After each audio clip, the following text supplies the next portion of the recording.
In this tutorial, I'm going to show you guys 3 ways to import files in Adobe After Effects. So the first one is you go to File, Import, and then you can choose here, do you want a single files or multiple files?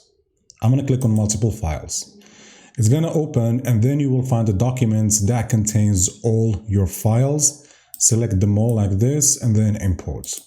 Once it's imported, you can just click on Done. Now, if you want to create a composition, I'll just take the video and drag it down here and release it on this icon right here that it says composition.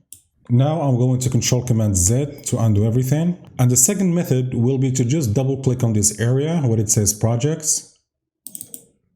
It's going to open the File Explorer, choose your files, and then import. Control-Command-Z to undo. And finally, the last step to import your files is you can go to your File Explorer, select all the files, and then just drag them right here.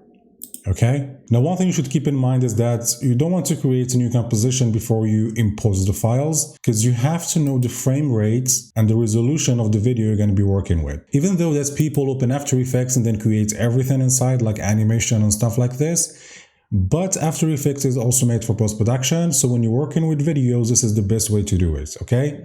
Make sure that you have all the information about your videos if you want to create a composition before importing your files into After Effects. And that's pretty much it.